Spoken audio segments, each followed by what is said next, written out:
C. Di sini kami dari kelompok 1 akan menyampaikan hasil diskusi kami mengenai yang pertama yaitu mekanisme kontrak perdagangan. Di situ isinya pihak terkait dalam perdagangan internasional. Yang kedua yaitu terminologi penyerahan barang atau inset terms. Yang ketiga yaitu mekanisme pembayaran non L atau C dan pembayaran L atau C. Jadi di sini saya sebagai moderator dan juga pemateri. Adapun tujuan dari penyampaian materi ini yaitu dalam rangka memenuhi tugas mata kuliah kepabean dan cukai. Jadi pada waktu dan kesempatan saya persilakan kepada teman-teman atau rekan-rekan saya untuk menyampaikan bagian-bagiannya. Saya akan membacakan mekanisme kontrak perdagangan pihak Incoterms dan mekanisme pembayaran pihak-pihak terkait dalam perdagangan internasional. Penjual atau eksportir. Pihak yang menjual barang ke luar negeri, contoh PT Maju Jaya mengekspor kopi ke Jepang.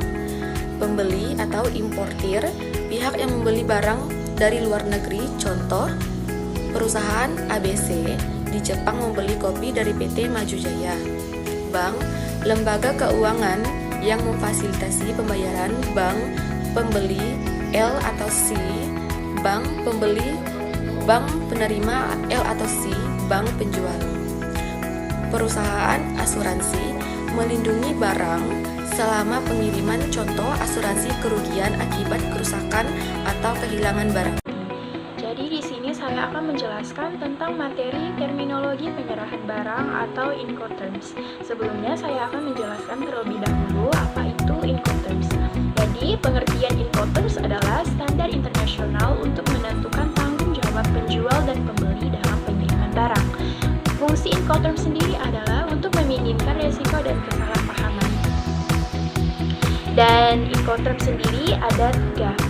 Jadi yang pertama itu adalah ex-works, yaitu pembeli bertanggung jawab atas semua biaya dan risiko setelah barang tersedia di lokasi penjual. Jadi penjual itu minim tanggung jawab ya teman-teman.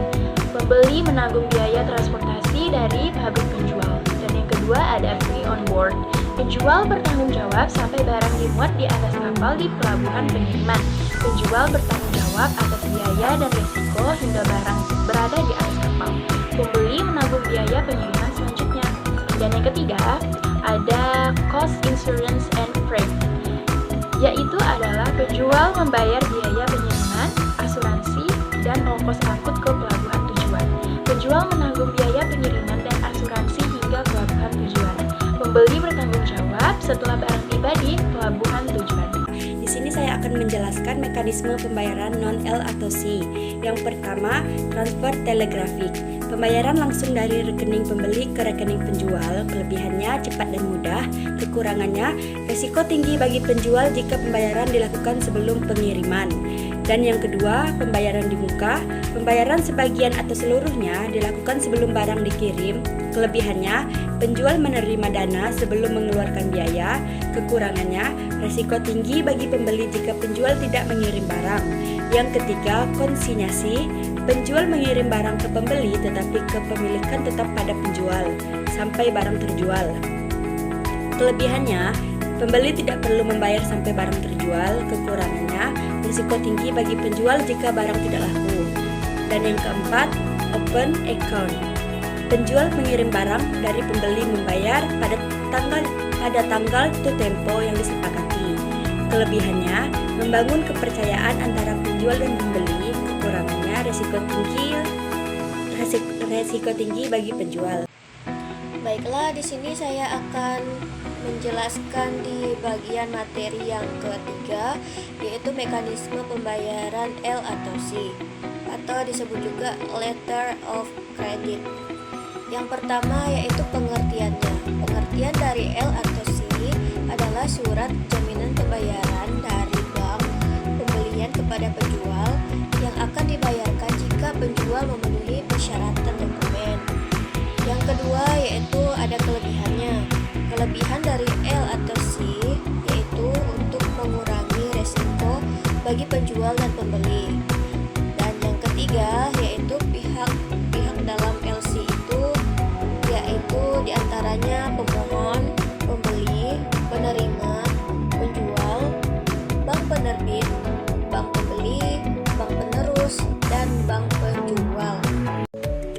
Beberapa proses pembayaran dengan L atau C. 1. Pembeli dan penjual sepakat menggunakan L atau C. 2. Pembeli mengajukan permohonan L atau C ke bank penerbit. 3. Bank penerbit menerbitkan L atau C dan mengirimkannya ke bank penerus. 4. Bank penerus memberitahukan L atau C kepada penjual. 5. Penjual mengirim barang dan menyerahkan dokumen ke bank penerus. 6. Bank penerus memeriksa dokumen dan mengirimkannya ke bank penerbit. 7. Bank penerbit memeriksa dokumen dan membayar ke bank penerus. 8. Bank penerus membayar ke penjual. 9. Bank penerbit memberikan dokumen ke pembeli agar pembeli dapat mengambil barang. Di sini saya akan membahas materi tentang keuntungan dan kerugian L atau C untuk penjualan dan pembelian. Untuk penjualan, keuntungannya, jaminan pembayaran jika memenuhi persyaratan dokumen. Kerugiannya, biaya L atau C dalam kompleksitas dokumen. Untuk pembelian, keuntungannya, barang hanya dibayar jika sesuai dengan persyaratan. Kerugiannya, biaya L atau C dan proses yang panjang. Kesimpulan, memahami peran pihak-pihak terkait dalam perdagangan internasional. Jadi sekian dari presentasi dari kami. Jika ada kata-kata yang salah, kami mohon maaf dan terima kasih atas kesempatan dan waktu yang diberikan kepada kami untuk menyampaikan dan mendiskusikan materi ini. Sekian dan terima kasih.